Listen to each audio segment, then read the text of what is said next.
Good day, ladies and gentlemen. This is a little bit more of a different video. I wanted to talk about ballot access, and in this particular case for third-party candidates. So, here you have a map for Robert Kennedy. In green, the states where he does have ballot access, either through party access or through significant amount of signatures. So that's one. Blue is where petition is awaiting certification. And the yellow ones is where you have a write-in campaign where it's possible to have one. Okay. Having said this, I'm going to make this a map real quick for Kennedy. I'm just going to paint him as Democrat. So, ballot access. California, Utah, Oklahoma, Florida, South Carolina, Michigan, Delaware, and New Hampshire. Let's see. 9 states. 1, 2, 3, 4, 5, 6, 7, 8. I'm missing one. Oh, Ohio. No, that's not the one. Hawaii. So, this is the map according to Wikipedia. 1, 2, 3, 4, 5, 6, 7, 8, 9. Yes, 9 state, 132 electors. Now, there are a few states on which the deadline is already surpassed regarding the registration. So, in the case of North Carolina, you have until the 5th of March to get your third-party campaign going. Utah, same story. Texas, you have until May 13th, and New York until May 28th. The next state that has a deadline is Illinois in June 24th. And there's also a bunch of signature requirements. So, what I'm going to do is explore really quickly which states are easier to get onto the ballot, and B, how much it will cost you and when the deadline is. So, at this moment, 132 electoral votes, which means you don't have anything. And the funny part about this is, Kennedy, his home state is California. Nicole Shanahan, her home state is also California. Which means California is not allowed to vote for the Kennedy campaign in the case that he would win California. It's a 0% chance, but they're not allowed to.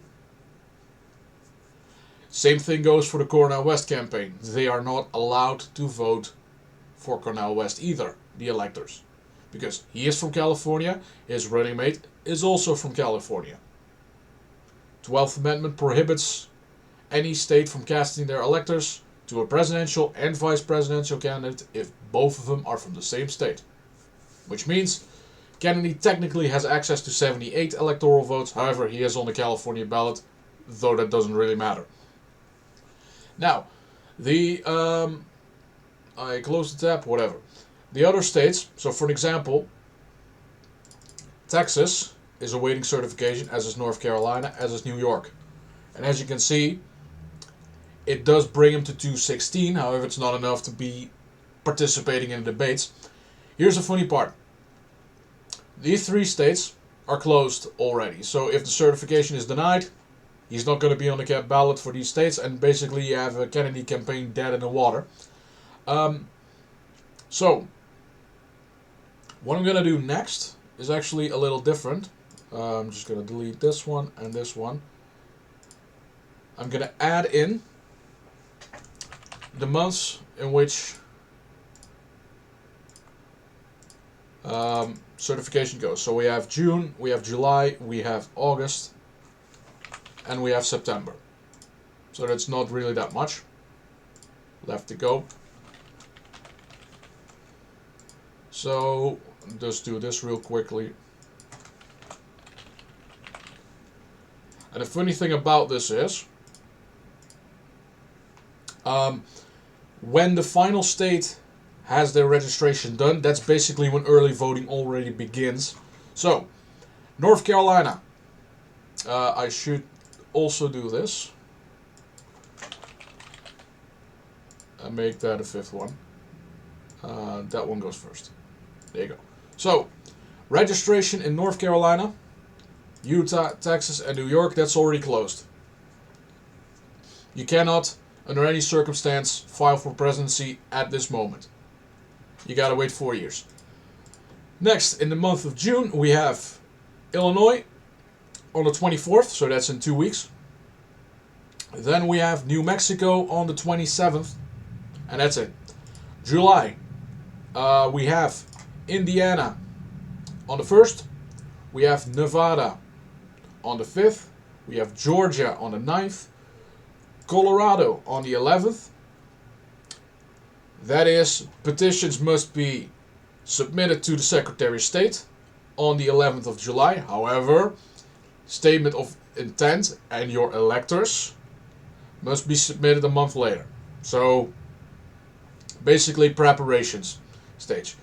Florida is on the 15th, as is Oklahoma, as is South Carolina. Michigan is on July 18th. And then we have Missouri and New Jersey on July 29th. So as we're seeing here right now, we don't have access to 270 at the moment. What the fun part about this is, I'm just going to try and see where your date is supposed to be finalized. So I also did this with the Democrat primary. So at what date did a primary challenger have to come in theoretically in order to unseat Biden? Well, that was supposed to be, I think, early April. In order to do it, now all primaries have passed. Joe Biden got like 90% of the delegates, so you're not going to kick him out on the convention. Next up, August. We have on the 1st Arkansas, Idaho, Maine, so that's all of those. Nebraska. We have Pennsylvania. We have Vermont. And we have West Virginia. All on August 1st. State of Washington is on August 2nd. Kansas on the 5th. As is Maryland. We have South Dakota and Wisconsin on the 6th. We have, Alaska, Connecticut, DC, Hawaii, and Ohio must be on August 7th. California on August 9th. Oregon on the 13th. However, it is more of an advice from the Secretary of State to make sure that he or she has enough time to put the ballots together. Maine, basically the Secretary of State must receive it by August 1st. However, the state or each municipal region, so that's counties, that's township, they would like to have it a week earlier to prepare ballots. Tennessee, August 15th. Iowa, August 16th. Arizona on the 17th. Minnesota on the 20th. Now you have Montana on the 21st. You have Alabama and Louisiana on the 23rd, alongside with Virginia. Wyoming on August 26th. Massachusetts on August 27th. So now you see, if you don't file by August, so at the latest, so if you don't start with your ballot access method prior to August 1st, it's impossible for you to get 270. That's what we're already seeing here. The rest is in September, so we have Delaware on the 3rd, we have North Dakota on the 3rd, we have New Hampshire on September 4th, Kentucky on September 6th, as well as Mississippi and Rhode Island. So by September 6th, that's the last time you can file as a independent. Delaware, however, also states that a nomination by a party committee must be done by July 15th, while the petition for candidacy can be delivered on September 3rd. It's a little bit of a different system over there. So now we have this. That's on the basis of deadline. There's also, there are a few states that have filing fees. In the case of Utah, you have to pay $500. In the case of Nevada, you have to pay $250. In the case of New Hampshire, you have to pay $250. In the case of Mississippi, you are required to pay $2,500 as an independent candidate. And in the case of Louisiana, you have signatures or you can pay $500. And in the case of Oklahoma, it is a signature requirement or you can pay $35,000 to get on the ballot.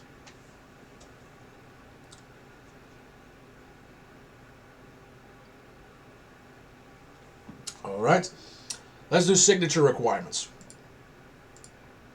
So, the only territory, and I'm deliberately saying that, is District of Columbia. They don't have a signature requirement whatsoever. So what I'm going to do is I'm going to clear the map and I'm going to edit this, so no requirement. That's not necessary. June. Let's replace that with 1,000 or less. So mathematical, alright? July, let's do logarithmic, so 5,000 and less.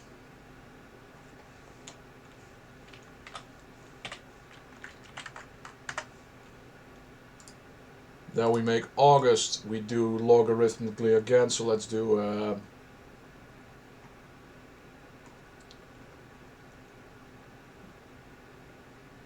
this case, let's make it 25,000 or less. And the final one is just everything else. So, let's go from low to high. The lowest requirement for an independent candidate is the state of Tennessee, where you need 275 signatures. No more. Sorry, I need to do this one. New Jersey requires 800 signatures. That's it. And then you have Utah and Idaho. Sorry, Utah, Idaho, Washington, Mississippi, and Rhode Island. They require 1,000 signatures. Now, Wisconsin requires 2,000, as does Minnesota. Nebraska requires 2,500 signatures. New Hampshire requires 3,000. Iowa requires 3,500. South Dakota 3,502. New Mexico 3,561. Alaska 3,614. Wyoming 3,891. Maine has 4,000 exactly, as does North Dakota. And then the final ones at 5,000 exactly, we have Arkansas, Pennsylvania, Kansas, Ohio, Montana, Alabama, Louisiana, and I believe Virginia is the last one. No, Virginia and Kentucky, which used to be Virginia. So, with that, you're slightly over 200 electoral votes. So, a quick calculation, I suppose, 203, 206. Still not enough for the White House. Next up, state of Hawaii requires 5,798. Georgia requires 7,500 exactly, as does Connecticut. Delaware requires 7,677. West Virginia requires 7,947. South Carolina requires 10,000 exactly, as does Missouri, Maryland, and Massachusetts. Nevada, it's 10,095. Colorado, it's 12,000, as is Michigan, 12,000 signatures. Or you are the nominee of a party that has ballot access, but that's a slightly different story. Oregon has 23,744. And the last one is Illinois with 25,000 exactly. With that, you have 132 plus 146, so that would be 276, 278, apologies, and then another 60, which would be 338. So that is enough ballot access, technically speaking, for the presidency. Now, here's another fun one. Oklahoma, 34,599. Indiana, it's 36,943. New York, exactly 45,000. North Carolina, it's 83,188. Texas, it's 113,151. In Arizona, it's a little different. It is more than 3% of the registered voters as of January in the election year. That's the amount of signatures you're required. So, in the case for this election cycle, it's 121,750, or that is 3% of roughly 4 million. State of Florida requires 145,040 signatures, and the state of California requires 219,403 in order to get there. And I see that I missed Vermont. There you go. Forgot Vermont. Right, so what does this mean? It is actually really difficult for you to get 270 votes. Electorally speaking, based on signature requirements, based on the registration dates. So we can do this actually. Let's organize this.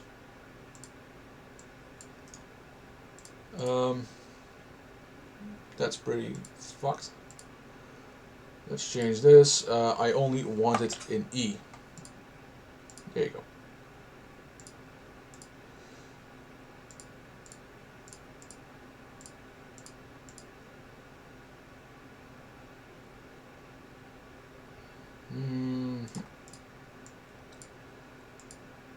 I would just do that. Alright. So, let's do filing deadline first. Oldest to newest. There you go.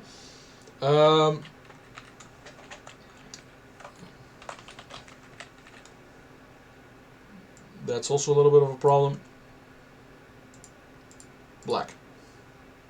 So, I'm gonna do this quickly out of my head.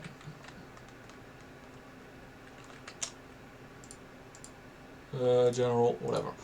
So Texas has 40, New York has 28, Illinois has 19, 5, 9, 6, 16, Colorado has 10, 9, 7, 30, 15, 14, 10, 4, 3, 5, 4, 6, 19, that's 4, 12, 6, 10, 10, 3, 3, Ohio is 17, I believe. Sorry, that's 7, 3 for DC. Shouldn't have any electoral votes in my opinion, but whatever. 8, 9, sorry, that should be 11, 6, 11, Minnesota is 10, 10 has 4, 9, 8, Virginia has 13, I believe, 3, 11, I want to say, yes.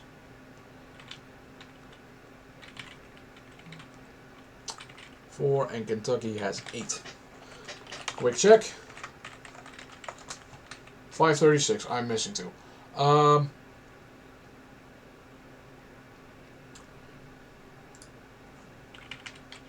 Indiana has 9 congressional districts. There you go. So, what this means, I'm just going to do the cumulative here. So that's this one plus that one. Doing the same shit again.